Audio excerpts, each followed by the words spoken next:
صورت اس وقت کیا ہے؟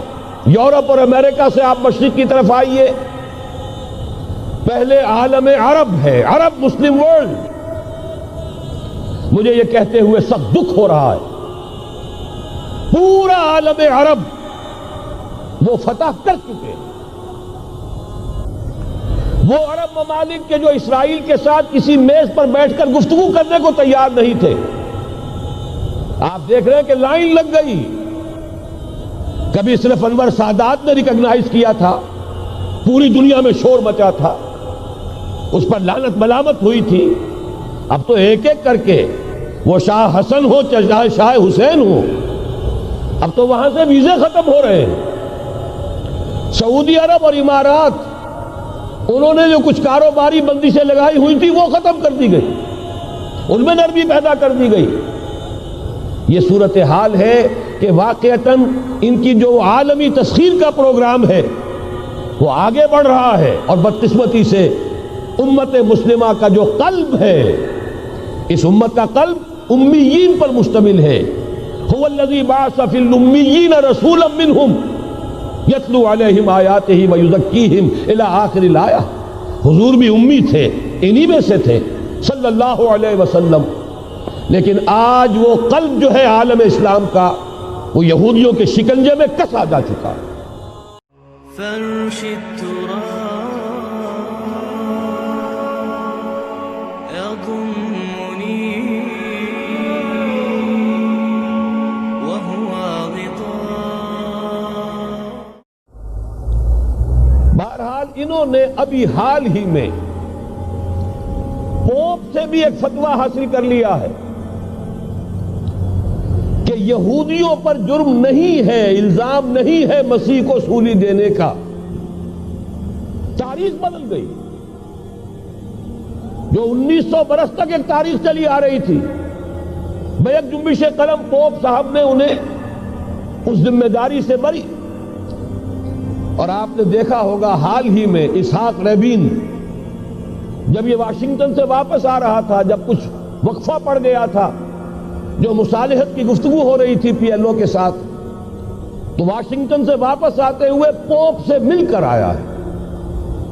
اب ویٹیکان نے تسلیم کر لیا ہے اسرائیل کو، اور اس کا اب سفارت خانہ ویٹیکان کا یروشلم میں کھلنے والا ہے. میری اس پوری گفتگو کا حاصل کیا ہے؟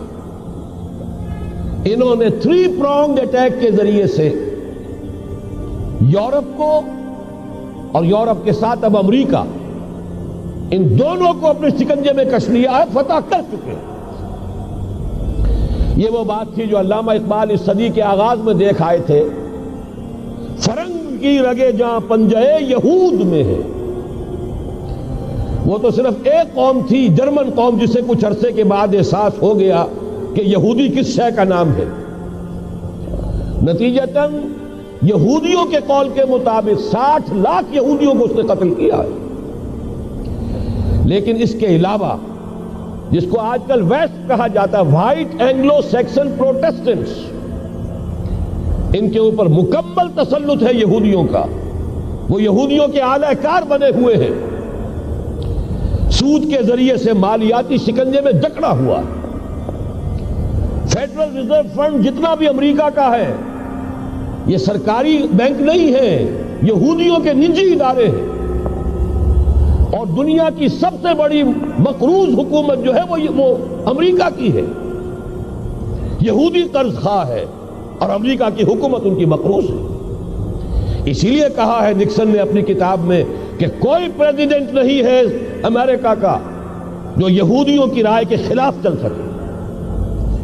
اس نے یہ بات کہہ دی اور لکھ دی، کھل کر لکھ دی، اپنی کتاب میں لکھ دی. بہرحال اس کے ضمن میں جو انہیں آخری کامیابی حاصل ہوئی، اعلان بالفور 1917، یہودی آباد ہونے شروع ہو گئے. اور اصل میں اسی کے لیے خلافت کو منسوخ کرایا گیا. سلطان عبد الحمید، اگرچہ یہ ترکی خلافت جو ہے مرد بیمار کمزور، پھر بھی وہ مسلمانوں والا جذبہ اتنا تھا، انہیں بڑی سے بڑی رشوت پیش کی گئی تھی. ظاہر بات ہے یہودیوں سے بڑھ کر رشوت دینے والا کون ہو سکتا ہے. جن کے ہاں ایسے بینکر ہوں جو 40 بلین ڈالر کا ایک چیک لکھ سکیں.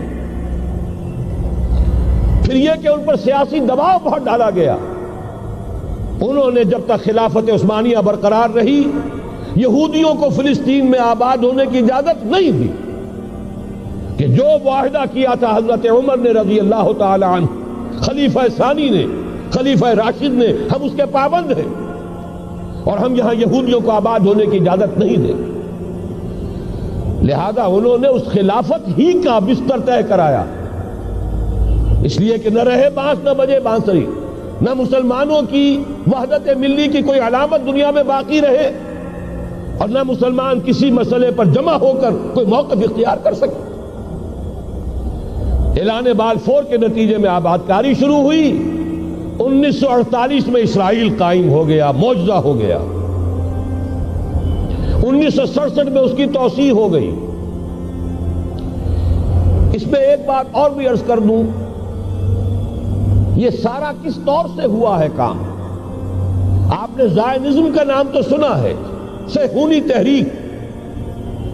خود اس کا جو بابا آدم تھا، آرڈر آف الومیناٹی، 1776 یکم مئی یہ نظام قائم کیا وائساپ نے، اور اس نظام کے تحت فری میسنری اور lodges of the great Orient قائم کیے گئے. یہ سارا ہتھ کنڈا وہ ابلیسی نظام، اس کی تفصیل ایک کینیڈین آتھر نے لکھی ہے کتاب میں، پونز ان دی گیم. یہ سارا دھندا ایک شیطانی چکر ہے، ابلیسی چال ہے، اور اس کے ذریعے سے اسرائیل قائم ہوا اور اس کی توسیع بھی ہوئی 1967 میں. اب یہاں تک پہنچنے کے بعد ان کے پیش نظر بقیہ دنیا کی تسخیر اور اسے فتح کرنے کا معاملہ ہے، اور سب سے بڑھ کر اسلام کی بیخکنی اور اس کا راستہ روکنا یہ ان کے پیش نظر ہے. یریدون لیطفئوا نور اللہ بافواہہم. صورت اس وقت کیا ہے؟ یورپ اور امریکہ سے آپ مشرق کی طرف آئیے، پہلے عالم عرب ہے، عرب مسلم ورلڈ. مجھے یہ کہتے ہوئے سخت دکھ ہو رہا ہے، پورا عالم عرب وہ فتح کر چکے. وہ عرب ممالک کے جو اسرائیل کے ساتھ کسی میز پر بیٹھ کر گفتگو کرنے کو تیار نہیں تھے.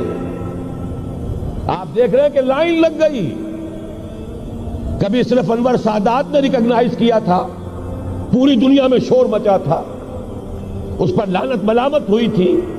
اب تو ایک ایک کر کے، وہ شاہ حسن ہو چاہے شاہ حسین ہو، اب تو وہاں سے ویزے ختم ہو رہے ہیں. سعودی عرب اور امارات، انہوں نے جو کچھ کاروباری بندشیں لگائی ہوئی تھی وہ ختم کر دی گئی، ان میں نرمی پیدا کر دی گئی.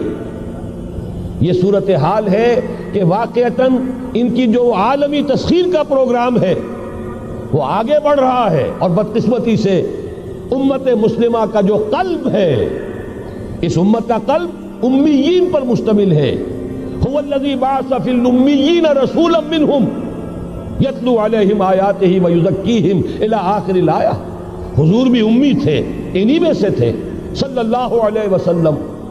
لیکن آج وہ قلب جو ہے عالم اسلام کا، وہ یہودیوں کے شکنجے میں کسا جا چکا. اکثر وہاں کے جو حکمران ہیں، امریکہ کے ایجنٹ ہیں، سٹوڈیز. یہ حالات جہاں تک عالم عرب کا تعلق ہے، تلخ حقائق ہیں جو بیان کر رہا ہوں، اس لیے کہ آپ کے سامنے رہنا چاہیے. یہ جو اقبال نے کہا کہ دنیا کو ہے پھر مار گئے روح و بدن پیش، ابلیس نے پھر اپنے درندوں کو ابھارا، اللہ کو پا مر دیے مومن پہ بھروسہ، ابلیس کو یورپ کی مشینوں کا سہارا. یہ دوبارہ ایک بہت بڑے پیمانے پر حق و باطل کا گھمسان کا رنگ پڑنے والا ہے.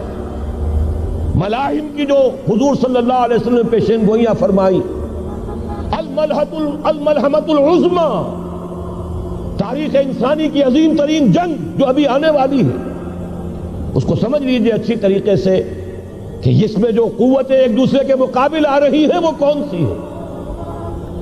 نیو ورلڈ آرڈر کہنے کو امریکہ کے زیر قیادت ہے، حقیقت میں امریکہ خود یہودیوں کے پنجے میں ہے. یہ وہی ابلیسی طاقت ہے جو آگے بڑھ رہی ہے.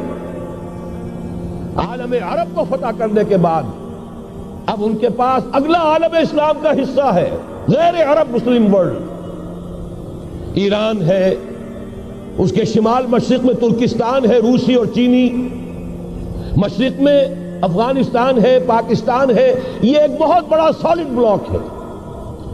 اس کے بعد اگرچہ ہندوستان آتا ہے، بھارت، ظاہر بات ہے کہ وہاں مسلمان اقلیت میں ہیں سوائے کشمیر کے، لیکن یہ نوٹ کیجئے کہ وہاں بھی کم سے کم 15-18 کروڑ مسلمان موجود ہیں. آج بھی دنیا کا سب سے بڑا ملک جس میں مسلمانوں کی تعداد اور جن کی نفری سب سے بڑھ کر ہے وہ بھارت ہے.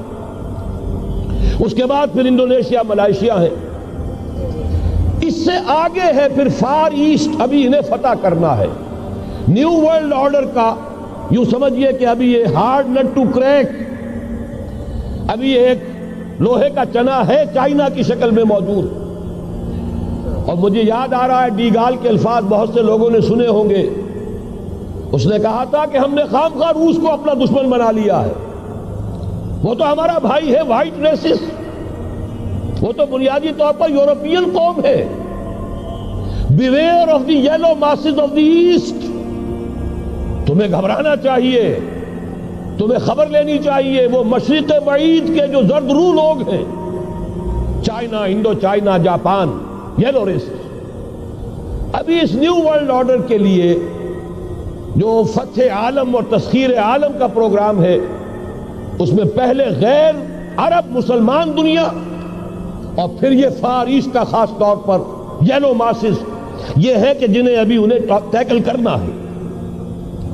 اور اسی لیے میں عرض کرنا چاہتا ہوں، حقائق ہمارے سامنے رہنا چاہیے. یہ 45 برس کے بعد امریکہ کو کیسے خیال آ گیا کہ کشمیر کا مسئلہ واقعی ہے، ساقی نے کچھ ملا نہ دیا ہو شراب میں. یہ کہاں سے رابن رافیل آئی پچھلے سال اور مسئلے کو زندہ کر کے چل دی. ہم خوش ہوئے، امریکہ نے مان لیا.